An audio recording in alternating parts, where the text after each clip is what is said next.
Hello guys, कैसे हैं आप सब लोग। तो गाइस हम स्टार्ट कर रहे हैं हिस्ट्री। और हिस्ट्री में जो है आज हम लोग सबसे पहले मॉडर्न हिस्ट्री स्टार्ट कर रहे हैं। और मॉडर्न हिस्ट्री में जो टॉपिक है वो है अंग्रेजी शासन के विरुद्ध महत्वपूर्ण विद्रोह।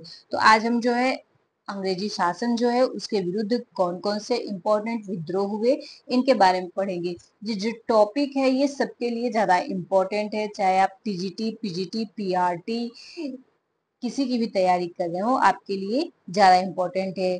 ठीक है, तो आइए स्टार्ट करते हैं। सबसे पहले जो विद्रोह होता है वो सन्यासी विद्रोह है। और ये सन्यासी विद्रोह कब स्टार्ट होता है, तो ये 1770 के टाइम के लगभग स्टार्ट होता है। यह विद्रोह बंगाल में स्टार्ट होता है। इस विद्रोह के स्टार्ट होने का क्या कारण होता है, तो सन्यासी विद्रोह स्टार्ट इसलिए होता है क्योंकि जो अंग्रेज होते हैं वो क्या करते हैं, प्रतिबंध लगा देते हैं। जो हिंदू नागा रहते हैं, जो पहाड़ी पे सन्यासी लोग वगैरह रहते हैं, उन लोगों के ऊपर प्रतिबंध लगा देते हैं। तो इस तरह से वो लोग क्या करते हैं, विरोध करने लगते हैं। और जो उनके अनुयायी होते हैं वो शंकराचार्य होते हैं। ठीक। और इस विद्रोह के जो नेता होते हैं वो दर्जी नारायण और केना सरकार जो होते हैं वो होते हैं। ये विद्रोह का क्या मतलब होता है, ये विद्रोह जो है मेन वही पूजा पाठ से रिलेटेड होता है कि लोग उसको मना कर देते हैं। लोग मीन्स कि अंग्रेज जो होते हैं उस पर प्रतिबंध लगा देते हैं, शुल्क टैक्स लगा देते हैं। तो इस कारण से जो होता है ये विद्रोह प्रारंभ हो जाता है। ये विद्रोह हुआ है, ये साक्ष्य कहाँ से मिलता है, तो बंकिम चंद्र चटर्जी ने अपनी एक उपन्यास लिखी होती है आनंद मठ। और देवरानी चौधरानी देवी चौधरानी। तो इन्हीं उपन्यास में जो है इस विद्रोह का यानी सन्यासी विद्रोह का उल्लेख मिलता है। सबसे पहले नारा जो होता है वंदे मातरम का, ये नारा भी इसी सन्यासी विद्रोह में दिया जाता है। वॉरेन हेस्टिंग लंबे समय तक जो है संघर्ष करते हैं और लास्ट में सन्यासी विद्रोह को जो है कुचल देते हैं। मतलब 1800 के लमसम ये विद्रोह क्या होता है, समाप्त हो जाता है। ये विद्रोह का जो केंद्र होता है वो बंगाल और बिहार का जो होता है एरिया, वहां होता है। उसके बाद आता है फकीर विद्रोह। फकीर विद्रोह 1776 से लेके 1777 ईस्वी के बीच में होता है। इसके नेतृत्वकर्ता मुखिया मजनून शाह होते हैं। और जो कि ये विद्रोह का जो केंद्र होता है वो बंगाल के दिनाजपुर, रंगपुर व मालदा का क्षेत्र होता है। जब मजनून शाह की मृत्यु हो जाती है तो उसके उपरांत चिराग अली जो कि इनके पुत्र होते हैं वो इस विद्रोह का नेतृत्व करते हैं। उसके बाद रंगपुर विद्रोह आता है जो कि 1783 ईस्वी में होता है। ये रंगपुर विद्रोह जो होता है धीरज नारायण और नसरुद्दीन के नेतृत्व में होता है। फिर ये जो रंगपुर का विद्रोह होता है ये किसानों के ऊपर जो क्रूर ठेकेदार होते हैं देवी सिंह, इन्हीं के खिलाफ होता है। फिर उसके बाद आता है पागलपंथी विद्रोह जो कि 1825 से लेकर के 1850 ईस्वी के लमसम में होता है। यह विद्रोह जो होता है पागलपंथी संप्रदाय जिसमें हिंदू, सूफी और जीववाद विचारधारा का मिश्रण होता है। मतलब कि इसमें हिंदू होते हैं, सूफी जो मुस्लिम होते हैं, सूफी संत होते हैं वो भी होते हैं। और इसका मेन जो होता है मोटिव वो जीववाद से रिलेटेड होता है। मतलब जीववाद से जुड़ा हुआ रहता है। और इसका जो क्षेत्र होता है वो बांग्लादेश क्षेत्र के मैनन सिंह तथा शेरपुर क्षेत्र में विकसित होता है। यह गोरा जनजाति का विद्रोह था। मतलब जो विद्रोह करता थे, स्टार्ट करने वाले वो गोरा जनजाति के थे। नेता करमशाह और उनके पुत्र टीपू के द्वारा 1813 में जमींदारों के विरुद्ध काश्तकारों के समर्थन में विद्रोह किया गया। इस विद्रोह में क्या होता है, विद्रोही जो है बहुत ज्यादा लगान या कर या परेशानी की वजह से विद्रोह कर देते हैं और अंत में जीत जाते हैं 1825 में। लेकिन फिर वहां जो है अंग्रेज 1833 में इस विद्रोह को पूरी तरह से कुचल करके उनके शासन को खत्म कर देते हैं। उसके बाद आता है फैराजी विद्रोह। ये 1804 से लेकर के 1839 ईस्वी तक रहता है। फिर उसके बाद 1839 से लेकर के 1851 ईस्वी तक होता है। 1804 में हाजी सईदुल्लाह के द्वारा बंगाल के फरीदपुर में इस विद्रोह का आरंभ किया गया। हाजी सलीमतुल्ला फरेजी या फैराजी नाम से विख्यात थे। जो मतलब विद्रोह करता थे या जो नेता थे उनका नाम हाजी सलीमतुल्ला होता है। इनको बहावी आंदोलन का समर्थन भी प्राप्त होता है। जो बहावी आंदोलन होता है उनको उसका इनको समर्थन प्राप्त होता है। 1840 में हाजी सईदुल्लाह की मृत्यु के उपरांत उनके पुत्र, जो अब उनकी तो मृत्यु हो गई, तो उनके जो पुत्र होते हैं दूदू मियाँ, वो जो है इस विद्रोह का बागडोर, फैराजी विद्रोह का बागडोर संभालते हैं। दुदू मियाँ के नेतृत्व में यह विद्रोह एक धार्मिक संप्रदाय के रूप में परिवर्तित हो जाता है, मतलब बड़े पैमाने पे प्रारंभ हो जाता है। इसका मुख्य उद्देश्य क्या होता है? मुस्लिम समाज में व्याप्त कुरीतियों को खत्म करना। दुदू मियाँ ने कहा कि सब भूमि अल्लाह की देन है। बहावी आंदोलन 1820 से 1870 ईस्वी में चलता है। यह मुस्लिम सुधारवादी आंदोलन होता है। जो जो आंदोलन होता है, मतलब ये जो आंदोलन हमारा है, ये कैसा फैराजी आंदोलन जो होता है वो मुस्लिम सुधारवादी आंदोलन होता है। भारत में सैयद अहमद राय बरेली 1786 से लेकर के 1821 ईस्वी में और अब्दुल अजीज के कारण लोकप्रियता मिली। किसको? इस आंदोलन को, फैराजी आंदोलन को। सैयद अहमद ने बहावी आंदोलन को पवित्र युद्ध कहा। अब जो यहाँ पे बहावी आंदोलन है उसको सैयद अहमद ने पवित्र युद्ध कहा, मतलब बहुत ही अच्छा। प्रारंभ में बहावी आंदोलन पंजाब में सिख सत्ता के विरुद्ध था, लेकिन अंग्रेजों का पंजाब पर अधिकार होने के उपरांत आंदोलन अंग्रेजों के विरुद्ध परिवर्तित हो गया, जिसके द्वारा अंग्रेजी प्रभुसत्ता को सबसे गंभीर चुनौती दी थी। आंदोलन का उद्देश्य भारत को दार उल हब से दार उल इस्लाम में बनाना, मतलब दारुल हब से जो है, ये जो एक तरह से हब बना हुआ था अंग्रेजों का, उसको जो है इस्लाम में परिवर्तित करना था। सैयद अहमद खान ने 1826 में पश्चिमोत्तर सीमांत में स्थित पेशावर चार सद्दास में सिठाना को आंदोलन का केंद्र बनाया। सैयद अहमद की मौत के उपरांत पटना इस आंदोलन का केंद्र बन गया। विलायत अली, इनायत अली, मौलवी कासिम अब्दुल्ला आदि इसके प्रमुख नेता हो गए। यह मुसलमानों के द्वारा मुसलमानों के लिए आंदोलन था। यह मुसलमानों के द्वारा मुसलमानों के लिए आंदोलन था, मतलब इसमें पूरी तरह से मुसलमान थे। बहावी आंदोलन, इसे आंदोलन के स्वतंत्रता युद्ध की संज्ञा दी गई है। जो बहावी आंदोलन है इसको मुसलमानों के स्वतंत्रता युद्ध की संज्ञा दी गई है। ये बहावी आंदोलन यहाँ से स्टार्ट हो जाता है 1820 से 1870 से। उसके बाद आता है कूका आंदोलन, जो कि 1840 से 1870 में प्रारंभ होता है। इसे भगत जवाहरमल सियान साहब ने सिखों में अंधविश्वास को दूर करने के लिए शुरू किया था। अब देखिए यहाँ से एक क्वेश्चन बन सकता है कि सिखों में व्याप्त अंधविश्वास को दूर करने के लिए कौन से आंदोलन प्रारंभ हुआ? तो कूका आंदोलन प्रारंभ हो गया। उसी तरह अगर मुसलमानों में व्याप्त कुरीतियों को हटाने के लिए कौन सा आंदोलन प्रारंभ हुआ? तो बहावी आंदोलन जो है वो मुसलमानों की कुरीतियों को दूर करने के लिए बनाया गया था। आगे यहाँ पे है कूका आंदोलन तो हो गया। कूका आंदोलन राम सिंह कूका के द्वारा भ्रष्टाचार को समाप्त करने हेतु अंग्रेजों के विरुद्ध चलाया गया था कूका आंदोलन।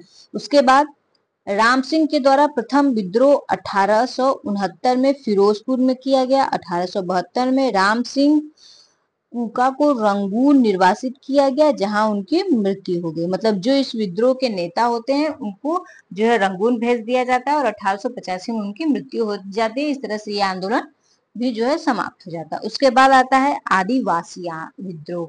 यह अन्य आंदोलनों से ज्यादा हिंसक व संगठित होता है। हिंसक होने का कारण होता है क्योंकि ये आदिवासी होते हैं, तो आदिवासी काफी ज्यादा खूंखार होते हैं, और संगठित होने का इनमें एकता बहुत ज्यादा होती है।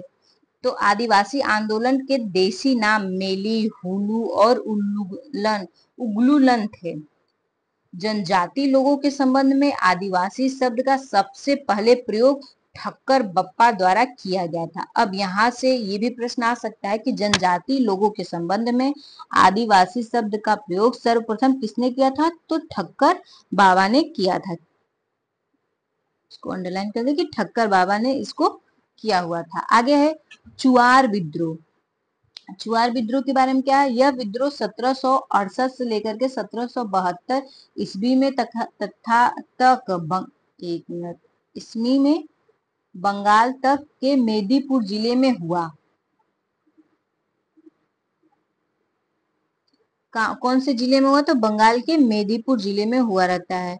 और इसका मुख्य कारण क्या होता है, अकाल और बाढ़ हुआ भूमि कर था। अकाल और बढ़ा हुआ मतलब चुआर विद्रोह होने का क्या कारण था, अकाल पड़ जाता है, सूखा पड़ जाता है, लेकिन कर जो होता है वो बढ़ जाता है, जिस कारण वहां के जो चुआर जनजाति थे वो राजा जगन्नाथ के नेतृत्व में अंग्रेजों के विरुद्ध युद्ध करते हैं। अब छोटा नागपुर विद्रोह, 1820 में छोटा नागपुर के कालोरी आदिवासियों के द्वारा अंग्रेजी सत्ता के क्रमिक विस्तार का विरोध किया जाता है। मतलब यह विद्रोह रांची, सिंहभूमि, हजारीबाग, पलामू, मानभूमि के पश्चिम क्षेत्रों में फैला है। यह विद्रोह 1836 तक चलता है। छोटा नागपुर का विद्रोह क्यों होता है, क्योंकि अंग्रेज क्या करते हैं, धीरे धीरे जो आदिवासी होते हैं उनको भगाने लगते हैं, उनकी जमीनों को कब्जा करने लगते हैं, जिस कारण यह विद्रोह स्टार्ट हो जाता है। उसके बाद आता है खासी विद्रोह, 1828 से 33 तक रहता है। यह मेघालय की जयंतिया गारो पहाड़ियों में हुआ।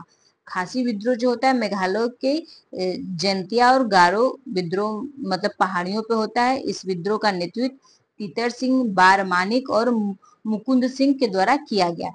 अब देखिए जैसे कि मेघालय की 3 पहाड़ियां हैं, गारो, खासी, जयंतिया, और इन्हीं तीनों पहाड़ियों पे जो है ये इन्हीं तीनों पहाड़ियों के नाम से जनजातियां रहती हैं, तो वहीं से ये जो है विद्रोह उन्हीं के नाम से शुरू हो जाता है।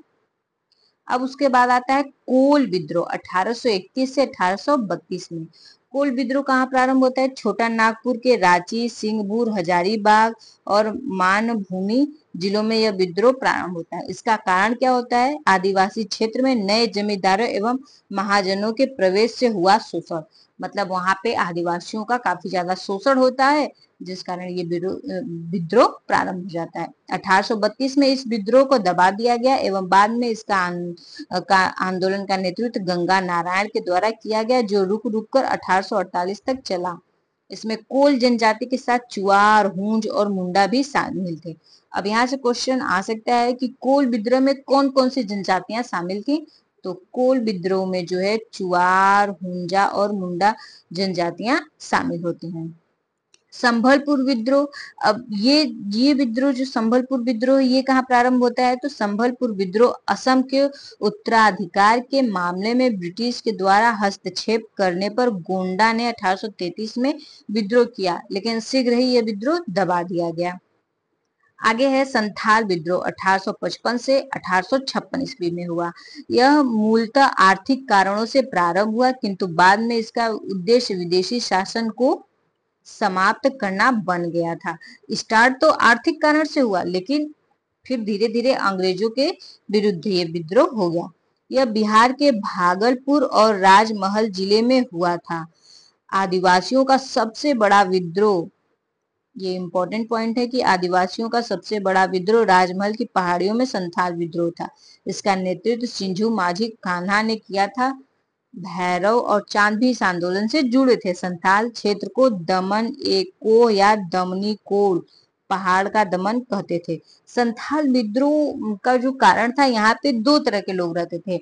एक तो पहाड़ी लोग रहते थे जो पहले से ही रहते थे, तो अंग्रेज क्या करते हैं, पहाड़ी लोगों को हटा करके धीरे धीरे जो है उसके जगह और भी अगल बगल के जो संथाल के लोग होते हैं जनजाति के, उनको लाते हैं, उनको बसाते हैं। पहाड़ी लोग ऊपर चले जाते हैं और वहां पे वो लोग बसते जाते हैं। लेकिन धीरे धीरे क्या होता है कि वहां पे कर बढ़ाने लगते हैं, नए नए जमींदार साहूकार आने लगते हैं, तो जिस कारण से वहां के जो जनजाति होती है उनका शोषण शुरू हो जाता है।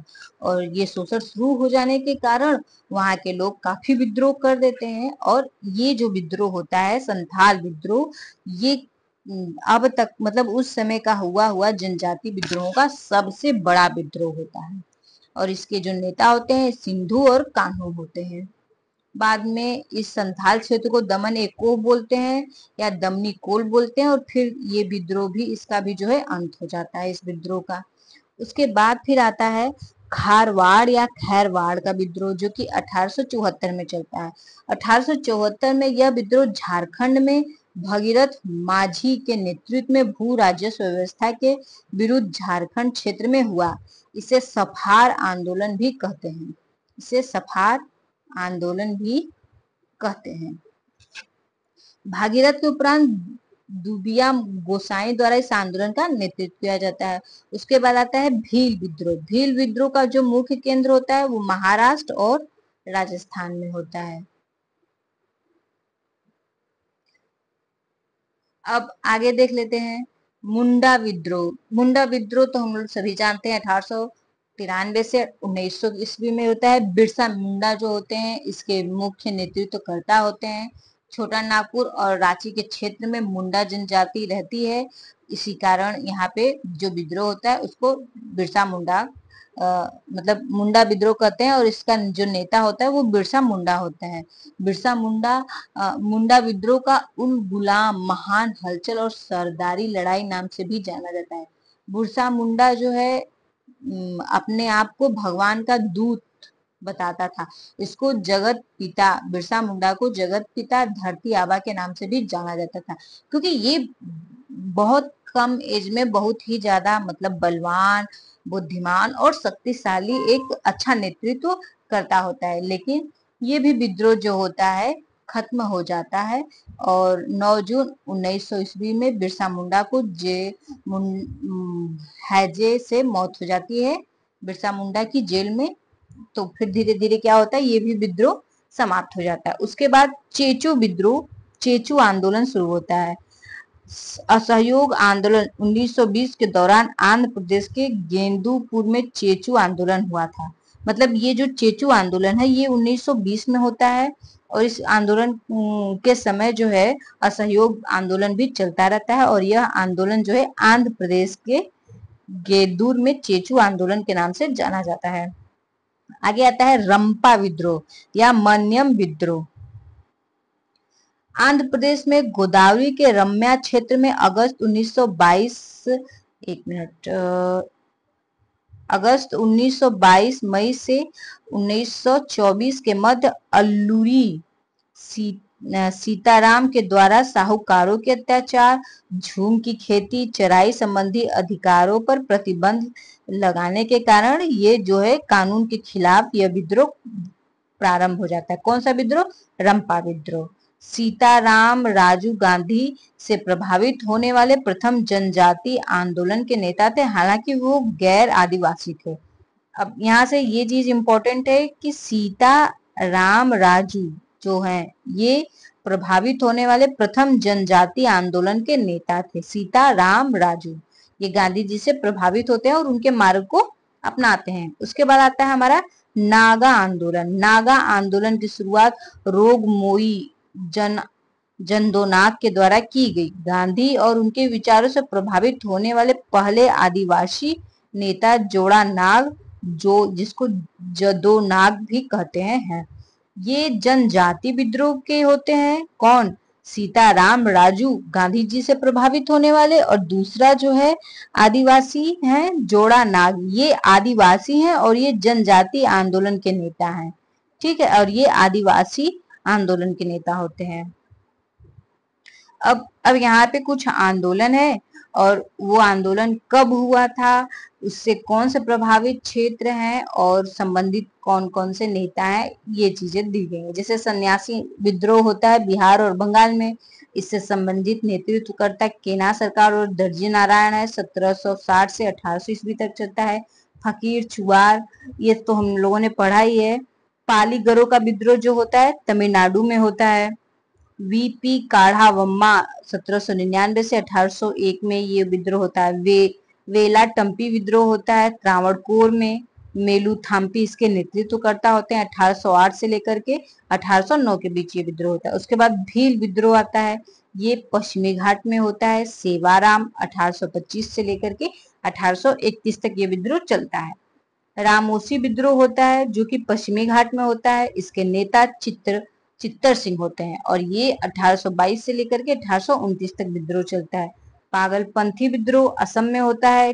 टीपू इसके नेतृत्वकर्ता होते हैं। 1825 से लेकर के 27 तक विद्रोह चलता है। अहोम विद्रोह भी असम में होता है। गोमधर कुंवर इसके नेतृत्वकर्ता होते हैं। 1828 में ये विद्रोह प्रारंभ होता है। बहावी आंदोलन अभी हमने पढ़ा था। बहावी आंदोलन कौन स्टार्ट करता है? तो बहावी आंदोलन जो होते हैं मुसलमान स्टार्ट करते हैं। हमने अभी ऊपर इसको पढ़ा कि बहावी आंदोलन मुसलमान स्टार्ट करते हैं। ये आंदोलन मुसलमानों में व्याप्त कुरीतियों को दूर करने के लिए प्रारंभ किया जाता है। ये बिहार और उत्तर प्रदेश में होता है। सैयद अहमद तुतीमीर इसके नेतृत्वकर्ता होते हैं। 1821 में ये आंदोलन प्रारंभ होता है। कोल आंदोलन छोटा नागपुर झारखंड में होता है। गोमधर कुंवर इसके नेतृत्वकर्ता होते हैं। 1831 से लेकर के 32 तक ये आंदोलन मतलब रहता है। खासी विद्रोह असम में होता है। तितर सिंह इसके नेतृत्वकर्ता 1833 में प्रारंभ होता है। फराइजी आंदोलन बंगाल में शुरू होता है। सरियतुल्लाह टुटुमिया इसके नेतृत्व करता होते हैं। 1838 से 48 तक चलता है। नील विद्रोह बंगाल और बिहार में होता है। तिरूत सिंह इसके नेतृत्व करता होते हैं। 1854 से लेकर के 1862 ईस्वी तक ये विद्रोह चलता है। आगे है संथाल विद्रोह। बंगाल एवं बिहार में ये विद्रोह प्रारंभ होता है। इसके नेतृत्वकर्ता सिंधु और कानू दोनों भाई होते हैं। 1855 से लेकर के 56 तक ये विद्रोह चलता है। उसके बाद मुंडा विद्रोह इसके नेता जो होते हैं बिरसा मुंडा होते हैं। बिहार, रांची, झारखंड से रिलेटेड ये एरिया आता है। 1899 से 1900 तक ये विद्रोह चलता है। उसके बाद कुछ और भी विद्रोह हैं जिसको देख लेते हैं। यहाँ पे पाइक विद्रोह उड़ीसा में चलता है, जिसके नेतृत्वकर्ता बख्शी जग बंधु होते हैं। 1817 से 1825 में ये विद्रोह चलता है। नील आंदोलन बंगाल में चलता है। दिगंबर इसके नेतृत्व करता है। 1859 से 60 तक चलता है। पावना विद्रोह पावना बंगाल में एक जगह है, वहां पे होता है। ईश्वरचंद राय एवं शंभूपाल इसके नेतृत्व करता होते हैं। 1873 से लेकर के 76 तक विद्रोह चलता है। उसके बाद आता है दक्कन विद्रोह, महाराष्ट्र में ये होता है। इसके जो नेतृत्व करता है वो नहीं है, मतलब ज्ञात नहीं है। 1874 से लेकर के 1875 तक चलता है। मोपला विद्रोह केरल में स्टार्ट होता है। मालाबार तट अली मुसलियार इसके नेतृत्व करता होते हैं। 1820 से लेकर के 22 तक चलता है। कूका आंदोलन पंजाब में होता है। भगत जवाहर मल इसके नेता होते हैं। 1840 से लेकर के 1872 के बीच। रंगपाओ आंदोलन आंध्र प्रदेश में चलता है। सीताराम राजू इसके नेतृत्व करता होते हैं। 1869 से लेकर के 1922 तक चलता है। टाना भगत आंदोलन बिहार में चलता है। जतरा भगत इसके नेतृत्व करता होते हैं। 1914 ईस्वी तक ये आंदोलन चलता है। तेभांगा आंदोलन बंगाल में होता है। कंपार सिंह एवं भगत सिंह इसके नेतृत्व करता होते हैं और 1946 में प्रारंभ होता है। तेलंगाना आंदोलन ये आंध्र प्रदेश में प्रारंभ होता है 1946 में। अब यहाँ पे नोट है, भगत जवाहर मल के शिष्य राम सिंह ने 1872 में अंग्रेजों का कड़ाई से सामना किया। बाद में इन्हें कैद कर रंगून भेज दिया गया, जहां इनकी क्या हो गई, मृत्यु हो गई। तो यहाँ पे हमने जो है जितने भी आंदोलन है इन सब के बारे में पढ़ लिए। ये हमारा जो है आंदोलन कंप्लीट हो गया है। इसकी पीडीएफ आपको टेलीग्राम पे मिल जाएगी, आप वहां से जाकर इसको डाउनलोड कर सकते हैं। तो अब हम आपसे मिलेंगे नेक्स्ट वीडियो में। हमारा वीडियो आपको कैसा लगा कमेंट करके जरूर बताइएगा। चैनल को सब्सक्राइब कर लीजिए, वीडियो को शेयर कर दीजिए। Thank you.